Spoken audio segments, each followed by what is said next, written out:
Tonight, from London, a unique television experience.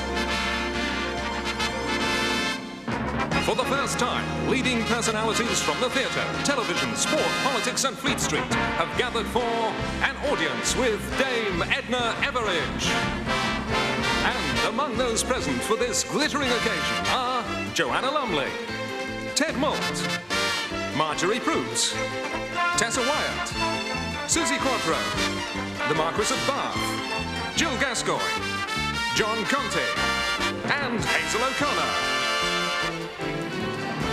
And Stanley Baxter, Madeline Bell, the Reverend William Badley, Shirley Williams, Ned Sherrin, Rula Lenska, Nigel Dempster, Lord Longford, Frank Ifield, and Simon Williams.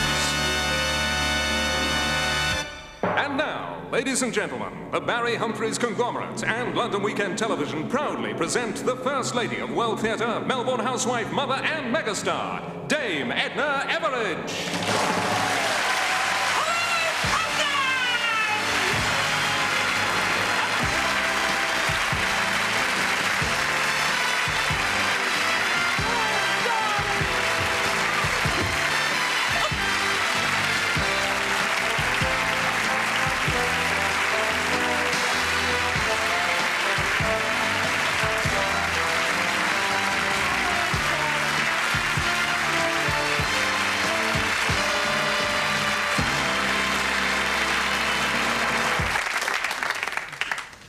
Listeners, I feel like a pea. I really do. I feel like a sweet pea. Don't I look gorgeous? This little frock's very hot from my son, Singer.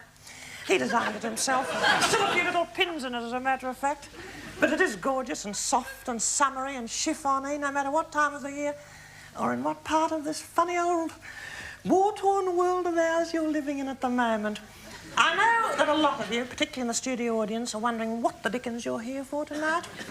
And I know that a lot of our listeners, or those with vision, viewers, I know that a lot of our viewers are wondering what is their favourite old megastar doing on this little spot on the dial.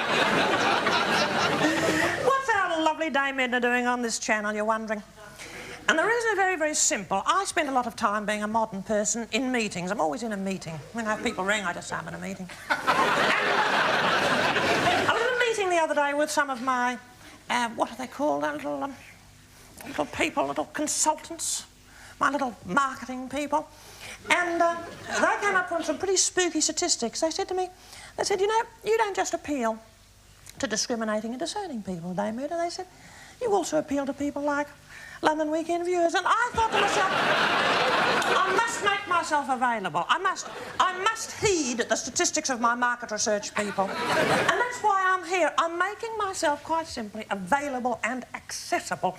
Access Edna was the name we nearly gave this funny little experimental show, because that's very much what it is. And you know, what other superstar would put themselves on the line like this? I mean this modestly. But can you think of a single other woman in my position who just come out into a studio with a whole lot of little mini celebrities studded all over the place? And, you know, little familiar faces and little not so familiar faces too. And just absolutely subject themselves to relentless interrogation. Tonight the cameras are going to be poking and probing in little parts of me that have never been poked or probed before. It's a risky sort of a thing to do, but I don't mind. Because we Australians are like that. I happen, incidentally, to be an Australian. We're an open type of person. My life is an open book. But there are some little things, there are little nooks, little crannies of my personality that have never been probed properly. And if you should ask a little question tonight, because questions is the name of the game, the bottom line, to use a little phrase I've picked up, the bottom line is question time.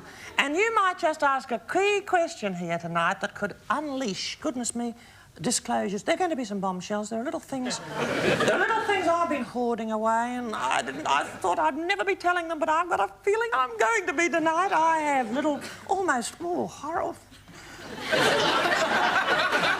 but I don't mind. I feel, you know, things between me and my gynaecologist, I'll put it that way. I will. So I don't think... I won't be doing all the talking tonight either. 99% of it perhaps, but no more, because I believe that there should be a little margin for you, darlings. There really, really should be. So without any further ado, I think I should just throw it open. And as little Bette Midler says, fasten your seatbelts. I think it was Bette, one of those wonderful people. So it's sock it to me, audience, please. Question times? Yes? Dame Edna, welcome back. Hello, darling. Hello. On behalf of all us lucky possums, we'd like to know where you've been. You mean since... Since last we saw you here. Oh, yes, I have been keeping a pretty low profile. Hello, and should we know you? Should we? What's your name, darling? Simon. Hello, Simon. Of course, isn't that awful, Simon? It's Simon D. I wondered what had happened. Anyway, Simon, you're a little survivor, and so am I. You know, that's my new word, survivor. Everyone's a survivor. Simon, I have not been flaunting myself of late because I believe in just occasional little exposure such as this. I believe in just suddenly appearing. Don't you think a lot of superstars, you see them all the time? I've been around, mind you, flitting in and out with a little headscarf on in Fenwick's in Bond Street. I have. I've been poking around some of the shops. And it's weird. It gives me a spooky feeling. It gives me a spooky feeling because people don't recognise me. You know, they just think I'm an ordinary old, funny old superstar. They don't realise who I really am. That's where I've been mostly. And I've been working on some of my little things, my other little book or two, and photography I'm into. As you know, little Diane Keaton is taking snaps all over the place now. Linda McCartney, Gina Lollobrigida was the first, wasn't she, listeners? And I've taken it up because I'm doing a book called The Compassionate Camera of Edna Everage. I'm going to take pictures of disadvantaged people, mainly. In fact, I was hoping to take a few little pictures of you tonight, but a studio audience. But that will make up a wonderful book because it'll be moving. People will say, oh, you know, these are documents. They're not just photographs. They'll say they're documents and statements. I'm hoping people will say that of my work. So I've been active in so many fields, Simon. This is a fragmentary answer to your question. I could go on. As I hope to. For about 55 minutes. Please. Oh, Frank. Frank Ifield, you adorable Australian. A little hand for Frank Ifield.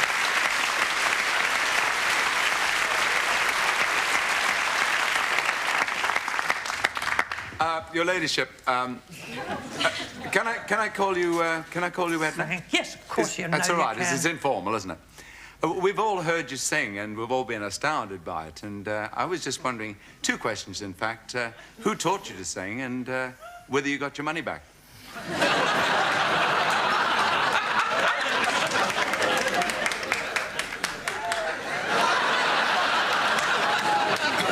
Oh, Frank, you're being satirical now, you naughty old, wicked old possum you are. Now, I am a self-taught artist. I haven't had official formal training, Frank.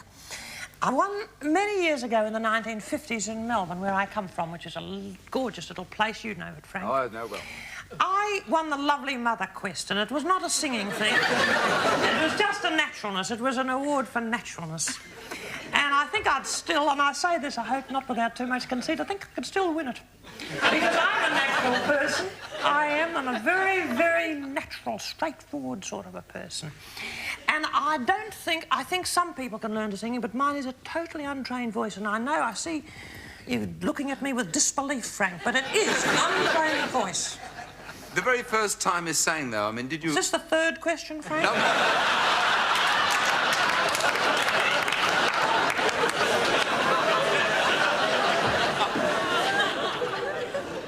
I was just interested, did you sort of make a mega star immediately? No, I didn't. It wasn't instant mega stardom, Frank, again, and this brings me back. It happens so slowly. People say to me, you know, they come up to me in Harrods, they say, oh, what's it like? They say, what's it like to be an overnight success? And I say, it's not an overnight success, I say to them as they pluck at my frock. I say, you know, it's something that we do. We work on year after year. We polish, we hone, don't we, Frank? That you're still honing at your talent, aren't you? Aren't you still polishing and buffing away at that little gem that was given to you so many years ago? Yes. I see a gorgeous little man here with a little dog collar on who was tweaking at the sky a minute ago. Question from you, darling? Dear, Your Grace, we all know you're one of the world's most marvellous communicators. If I ask you to preach, what would be your text? Oh, goodness me. This is the penalty, I suppose, for an unrehearsed show. I think I should say, and I think it would be a silly and a empty, hollow kind of a show, wouldn't it, if there wasn't a little bit of depth so kindly, if I may say so, introduced by a little person of the cloth there.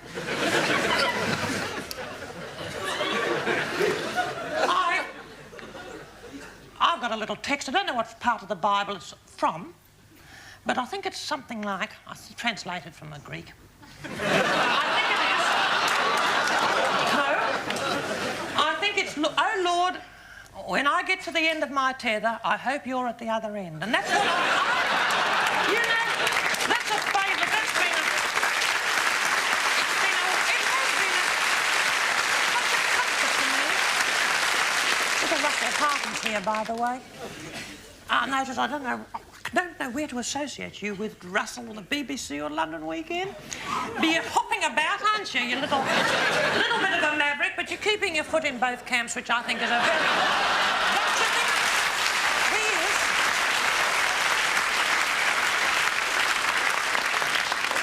think? He is, and you know, one of my first appearances on television in Britain was on Russell's show.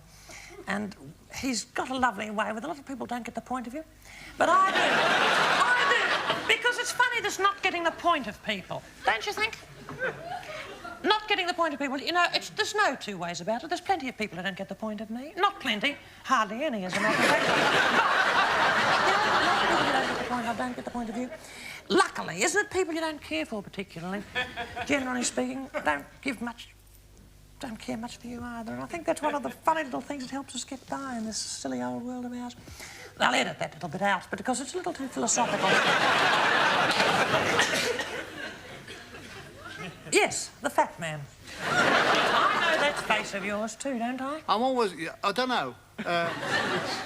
I'm always looking for a more exciting alternative to the wheat, oats and barley, and I'm fascinated how you've stimulated the interest in gladioli. I'm wondering, now I'm thinking of growing a few acres, if by the time they come to fruition, they'll be completely vulgarised. In other words...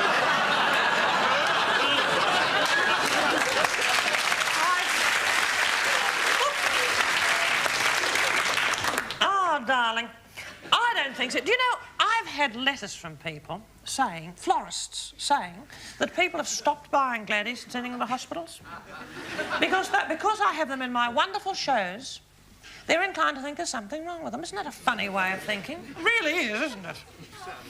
And so I suppose that's what you mean by vulgarised, that they've become a bit too popular. I've popularised an entire bloom. It was practically unknown, you know, before I came. It is an Australian wildflower. They grow. Honestly, they do. They grow like weeds. You know, when I have to go down to get my letters, we have in Australia letterboxes.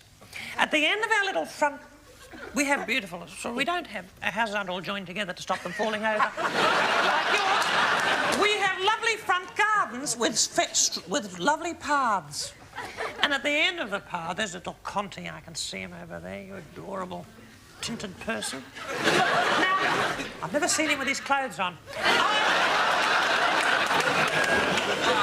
I go down to my front gate, and I've got a letterbox in the form of a koala bear with a slit in it.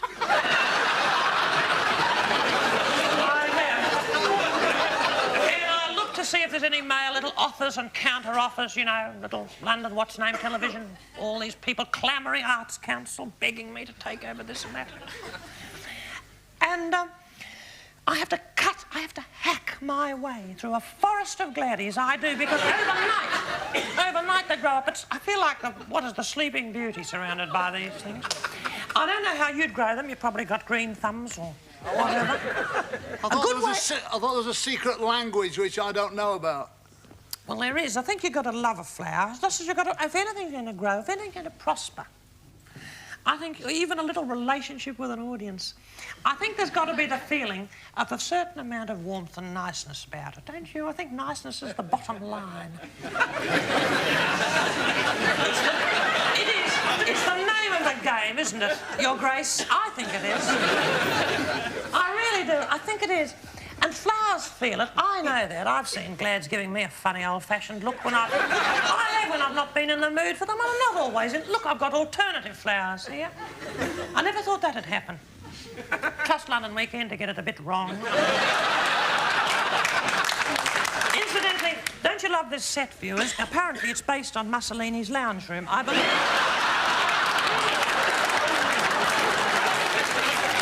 Looking at this chair, which is Art Deco, of course, my son really introduced Art Deco. My son, Kenny. But I don't think this is the real thing. I think this could be Art Deco. I think it could be. Because I think it might have been made in Italy. And, you know, I went down to Pompeii, which is fascinating. And I had a look. I've never been to Pompeii. And, you know, as you know, that Mount Edna, my namesake, exploded. And when it exploded, all the pumice stones buried all those people. It was a bit... Pompeii was the London of its time, you know. Apparently it was. And when I was looking around, it was, you know, you saw all these people lying around in a state of total inertia. And the comparison was absolutely uncanny. The people were just sort of lying in parallel. Well, of course, they were mummies, practically. And what they did, the archaeologists used to come when they were looking for the bit of pumice, rub off the ciggy stains. They'd come and they'd dig. Honestly, they would. In Pompeii, I've just been there. It's fresh in the mind. They'd dig and they'd find these poor little old Pompeians lying around and they'd put a little hole in their heads and fill them up with plaster of Paris and they'd turn like Madame Tussauds, only realistic. And they'd be lying around there. And it occurs to me, wouldn't it be spooky? Oh, isn't it a horrible thing to say? But wouldn't it be ghastly if Hampstead exploded or whatever's the nearest volcano to here? I think it is. Mount Hampstead is an extinct... Well, it's thought to be extinct, but I think it's dormant. I think it is. It blew up, the pumice stones came over here, and we were all buried, and centuries, millions of years later, people dug us all up. They'd wonder what the dickens we were doing, wouldn't they? They would say you were there. They'd say, what all... It must be a religious service. They'd say these people are worshipping a goddess, and they would... But you know... They wouldn't be too far from the truth either, would they? Don't know how I got onto that subject. Hazel. Have you ever fallen foul of this business, i.e. stripping for fame or the casting couch?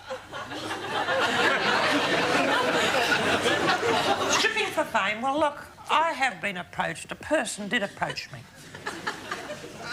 A person who runs, I'm not going to say it, it is a place in Soho, and it's supposed to be quite, you know, rather a sort of high-class type of a place. And he did ask me to be an attraction there. And I said, Paul, no. I said,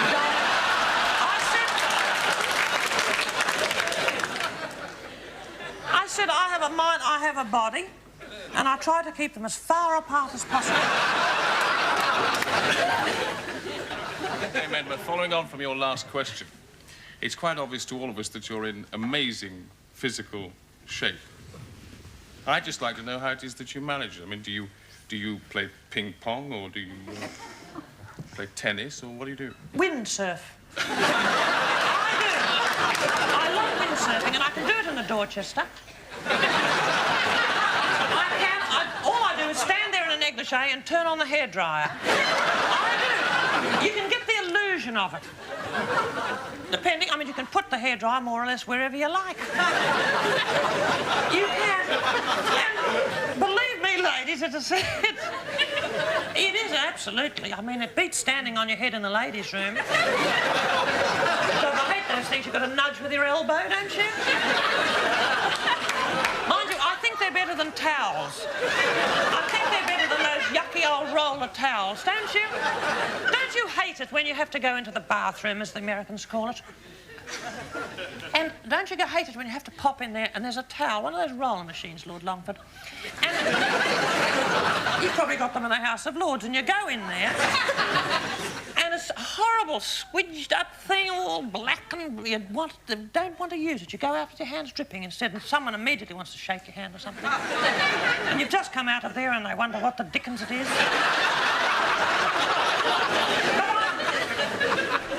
I prefer the little rush of hot air, but I'm a windsurfer, and you know, it's within that my health comes from. I don't have time for a bit of jogging. Jackie Kennedy and I used to do a lot of jogging. I introduced her to that.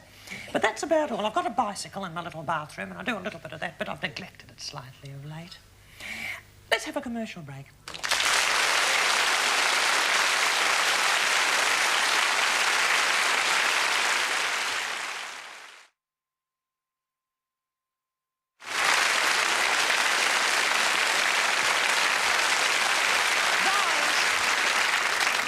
Been informed that the ratings are soaring for this show. And everyone in the United Kingdom, without exception, is watching at the moment. Isn't this amazing? I'd be lucky to be here. That's cunning. Now, this is an Edna-thon, isn't it? You might call it. It's not a telethon, it's an Edna-thon. It really is. And, you know, well, there again, here am I just sharing my experience, hope and strength with my public. Oh, Morgan, I've been given so much in this life. The least I can do is to give a little bit away to keep it. That's my motto. That's what I'd say if I had a little sermon to give, as I think I'm going to be asked, too, by a little sky pilot sitting in the audience. Yes? I wonder if you ever thought of going into politics and raising the whole tone of public life.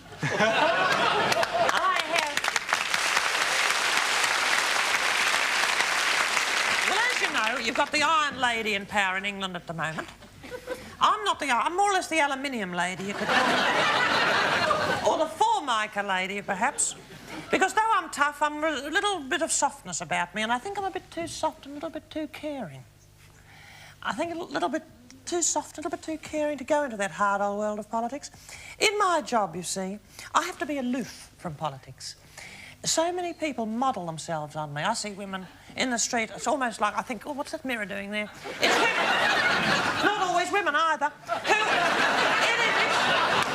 Shall we say it's members of the human race, modelling themselves, some of them pitifully sick, modelling themselves on me. It is. They're like clones. That's the bottom line of it. That's the bottom line of it. Clones they are. And so because people follow me so scrupulously, I have to keep, as far as I can, detached from the political life of Britain. I'm a bit like Margaret Thatcher in that respect.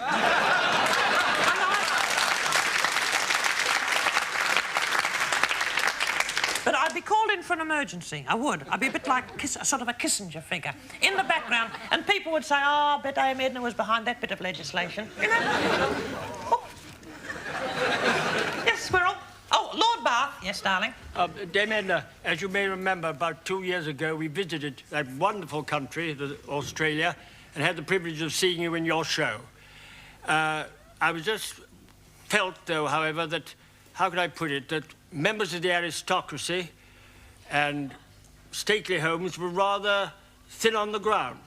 My home, Everidge Hall, is a stately home. And, you know, how often does this happen, that a living person has their home turned into a showplace, into a shrine? This is uncanny. It's giving me little goose pimples, as a matter of fact. In fact, they're getting a bit sharp. I could ladder my frock on them. Because, you know, my home is... It's not of the size of yours. I haven't got the old little vintage cars and lions and tigers, darling, but it is... Well, there's an old Oldsmobile in the garage, as a matter of fact, but it's on blocks. Yes, indeed, you are, by the looks of it. We keep a little wing, spare bedroom, which is more or less a wing, just in case, you know, my husband ever gets well and wants to go back there, but Dame Edna. Yes? Don't you think that your continued absence from your husband Norm's bedside, hospital bedside, may I add, is a threat to your own marriage?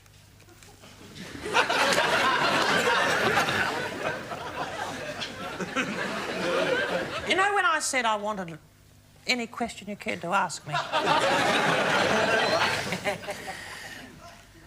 I was hoping that the subject of Norm wasn't going to crop up. Because things are not as they have been with my husband, and this is a funny little spooky bit of the show that's coming up now. Because my husband has been in touch with legal people. And there's a silly little document that's been served on me about desertion. Now, I think this is tragic, that the average marriage is on the rocks. And I never thought I'd say that.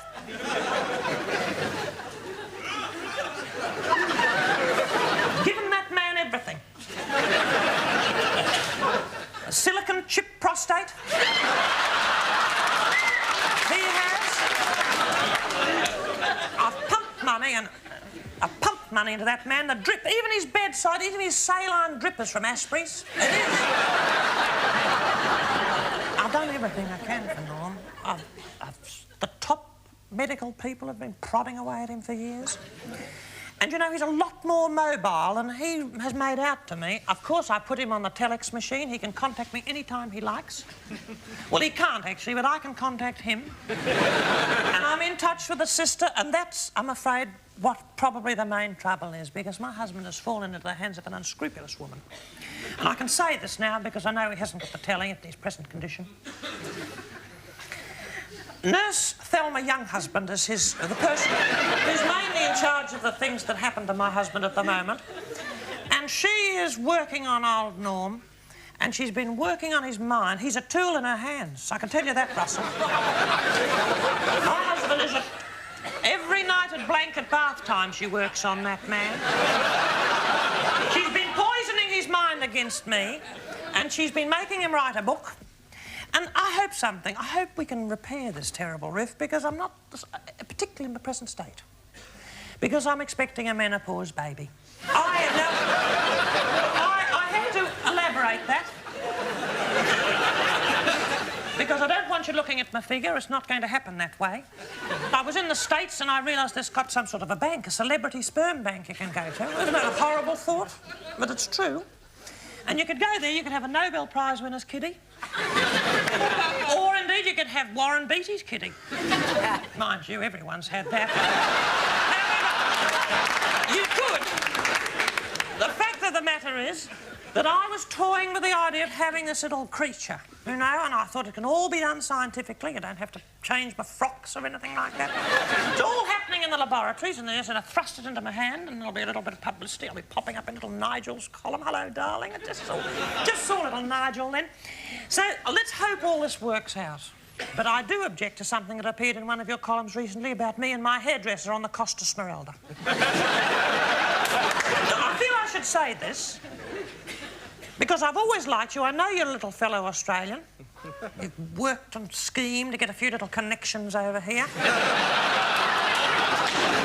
However, I saw something. I mean, this could have upset Norm terribly if it had got to him, because I have a hairdresser called... His name is Samson, as a matter of fact. Though in the salon they call him Delilah. And he gives me a little massage, Hazel, you know? He gives me a little work over a little scapulae he works on with his little fingers. He's got a wonderful sort of voile shirt open to the navel and a little medallion round his neck. He's a darling. A bit of a Latin-looking type, and he was a friend of my son Kenny, as a matter of fact, introduced me to him. And we travel around together, and he's a great comfort to me. He's he's a chiropodist as well. You know, if he's not working on one end of me, he's working on the other. And you had to bring that up, and you said such poisonous things. I was very, very disappointed. I thought a Perth boy, too.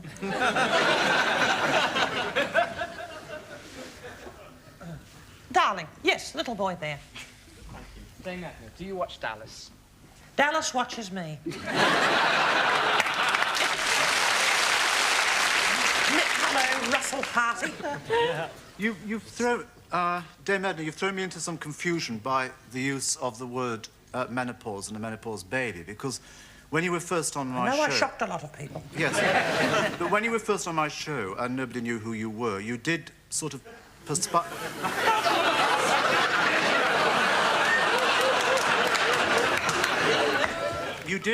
You were at that time, I think, in your country called going round Catherine's Corner, and you were sort of glowing a lot at that time, and I thought you probably were suffering at that time. I wonder if you'd like to take this opportunity of thanking me for the kind of help that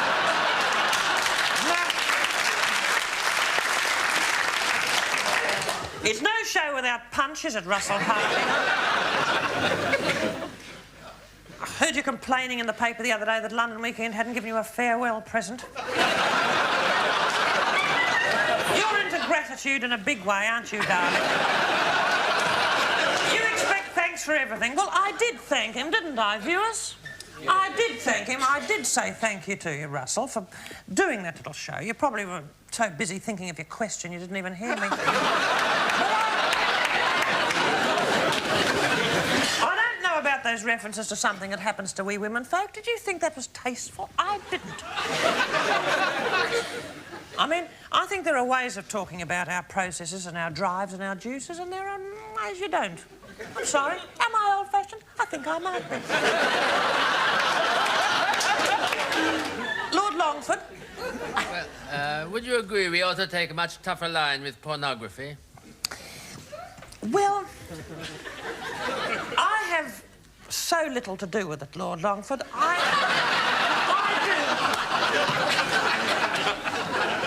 do. Some of it, I must admit, is a bit tame and could be a bit tougher.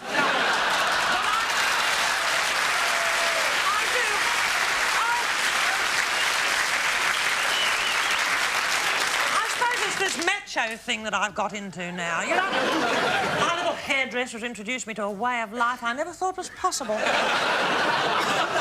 If ever you want a trim, I'll send him round here, darling.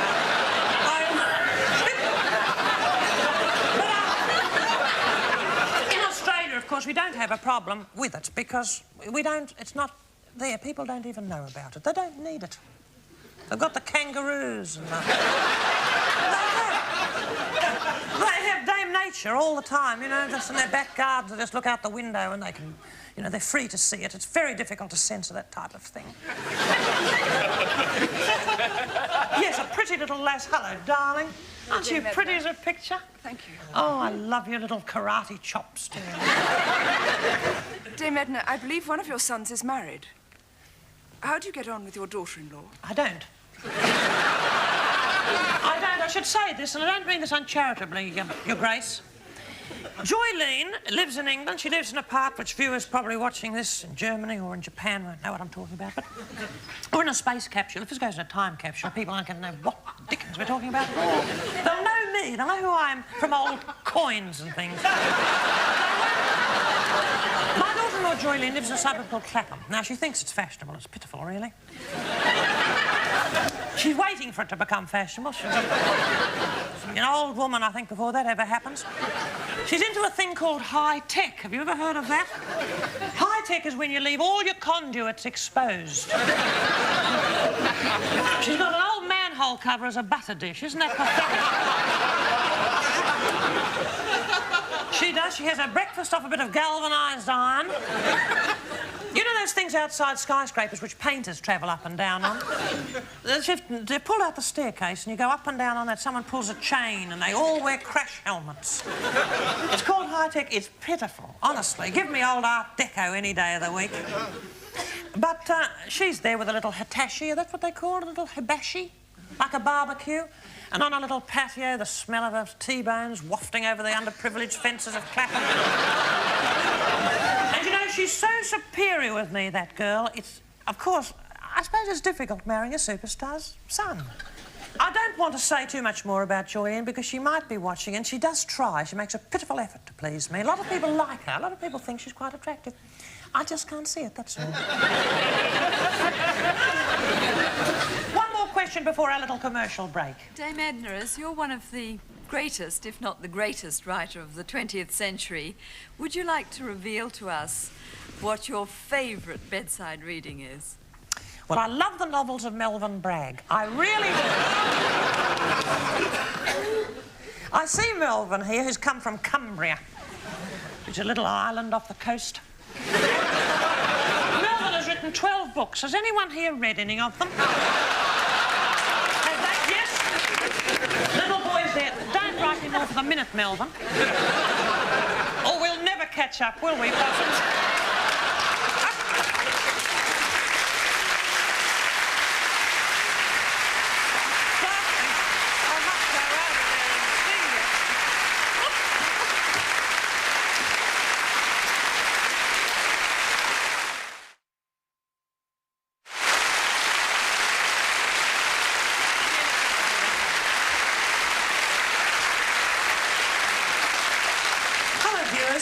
Hello, listeners, too.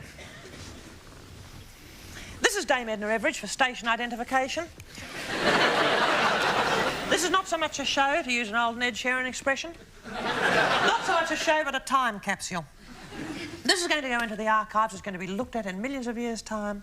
It's an interesting thing. It's part of technology creeping into my life. There's a little man nodding there. Nodding off, I think.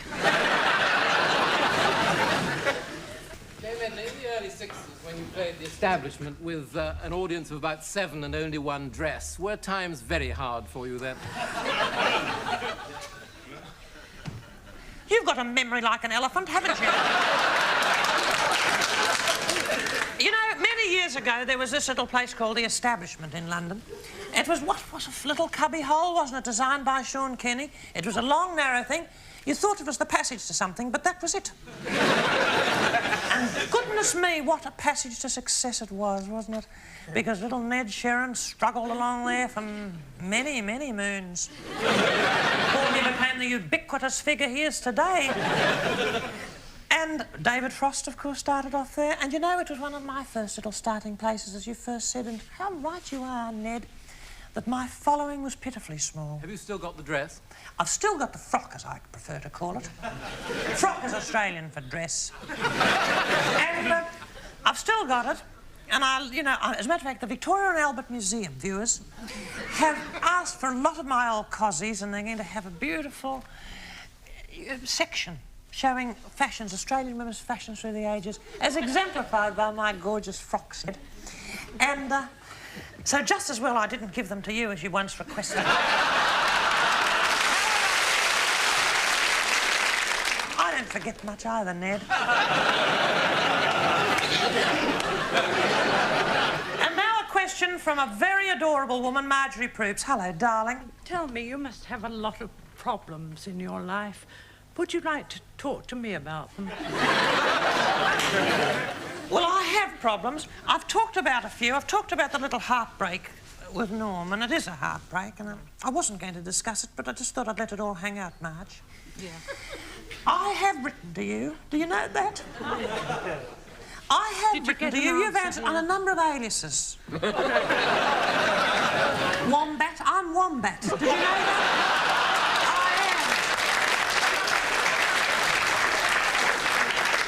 You remember the ones about the hysterectomy? They were all from me.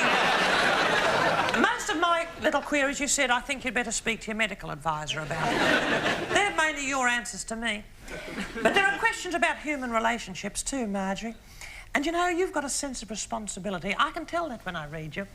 And haven't you got your imitators? Who hasn't it so far, unfortunately? On this network. But, as a matter of fact, I believe people do me at parties. Did you know that? You'd think they'd let me know, at least. Can you imagine girls being done at parties and not even being there?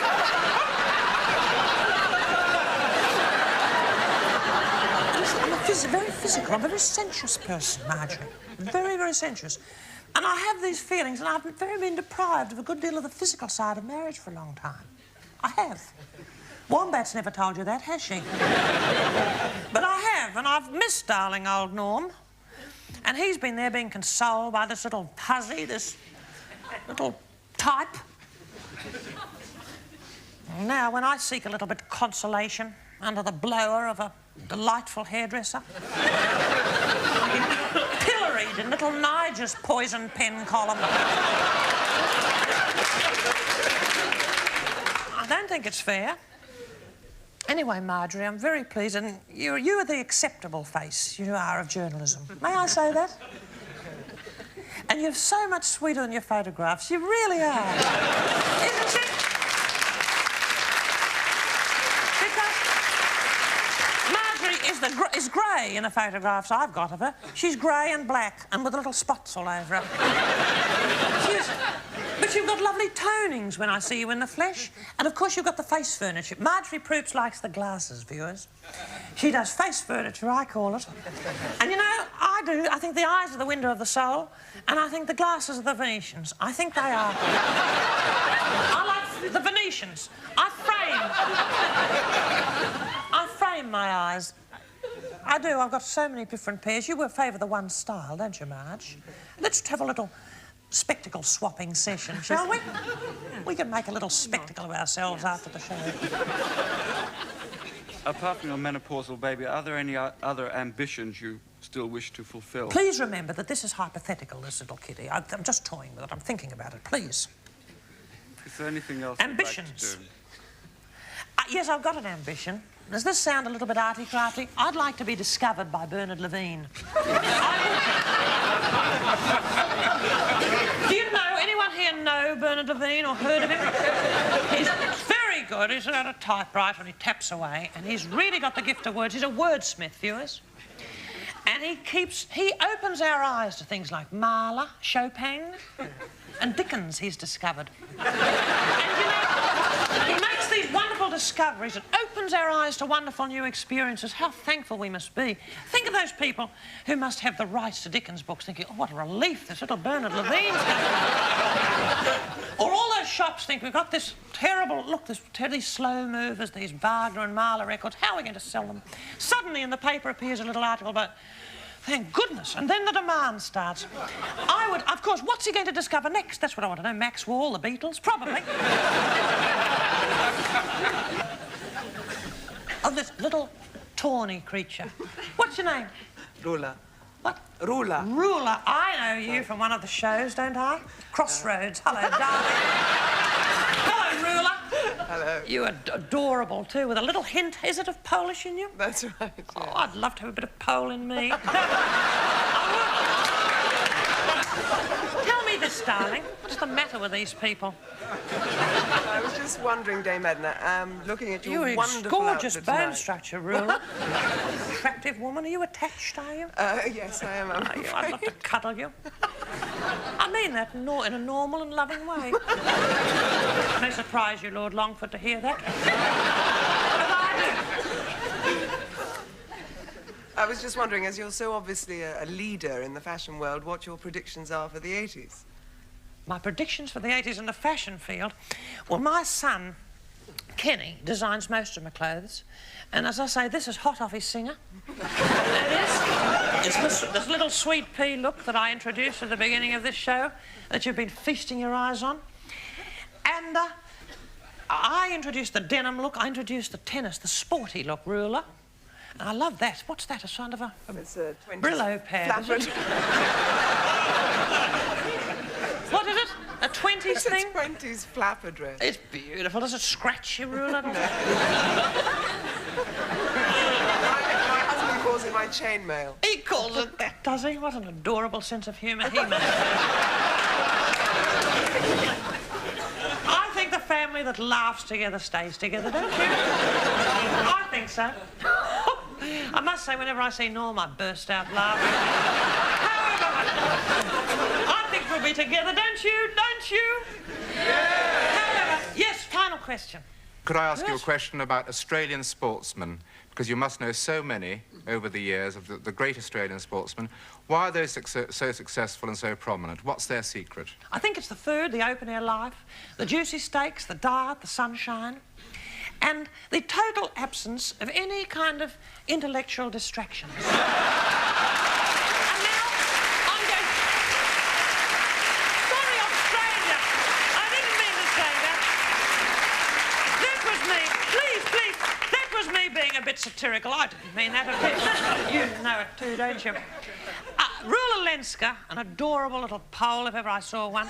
Mention my clothes. I'm a style setter. I've got a frock back there. Have you got a second if I slip into it? Can I? Can I? Slip into my gorgeous frock. I'll be back in a minute.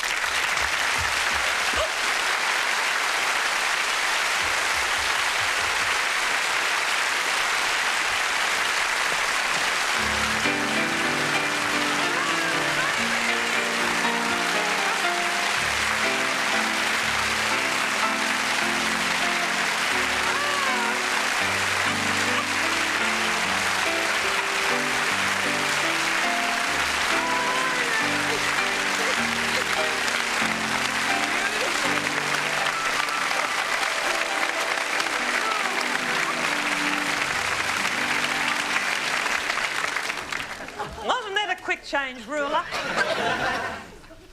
Isn't it gorgeous? This is going to be the look. You're going to see women just like this. It's hard to believe, but you are. I don't know how it all started. Goodness knows. I suppose I had a little phone call from little Bo Derrick, practically an unknown. I get the calls, little Streep. Little Merrill rings me up. Streep, isn't it? It's a funny name when you think of it. Streep, isn't it? Streep. Can you imagine your gynecologist saying, I'm afraid it's Streep? I think so. It's a bit like that. I don't mean that to speak, but it sounds a bit like a funny thing that could go wrong with you. Not with you, Russell, but with some of us. Little Bo rang me up and she said one of these days, and I said, I'm sorry, I just can't place you. She reminded me of a little Costa Smeralda meeting of some kind. And she said, I'm doing a show with a dwarf. She said, I can't think what to wear. So I had a few ideas, a sort of ethnic sort of a thing. And I came up with this kind of look, you know. I call it my fringe benefits, as a matter of fact. However, that's the look, and I thought you'd like to see it. I'd like to conclude by saying something, and I don't want this to seem silly and sentimental, but I'd like to say that if any of you have thought that this is a kind of one-woman virtuoso thing, it isn't. And so I want to say something about that in my own little way. And I think I'm going to say it musically, with the aid of this adorable ethnic-looking person sitting here. It's little Laurie Holloway, ladies and gentlemen, at the keyboard.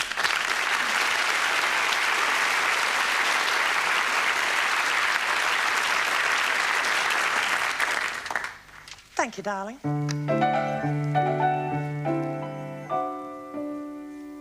A cheering crowd at my stage door, an audience crying out for more. That's what my public means to me. The loyal fans who queue for hours, the cards, the telegrams, and the flowers. That's what my public means to me. You need to have a pretty humble attitude when you see little faces looking up, grotesque with gratitude. But from tiny tots to grannies, I love all your nooks and crannies. That's what my public means to me. The Queen's birthday honours list, this lovely Cartier on my wrist. That's what my public means to me. A limousine, a sable coat, the lump that's rising in my throat. That's what my public means to me. Superstars may come and go, but there's no other that folks identify with their own mother. To think there's people in this room who wish they'd sprung out of my womb. That's what my public means to me.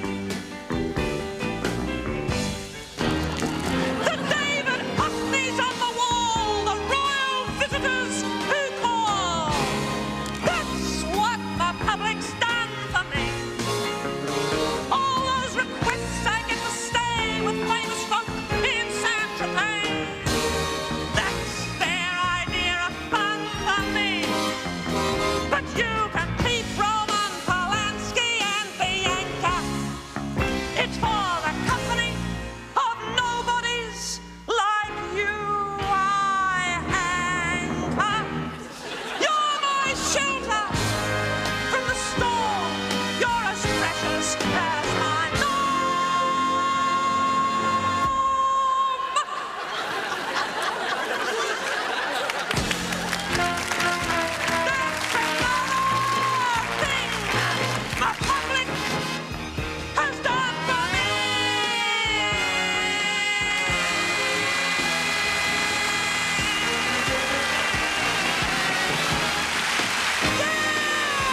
encore.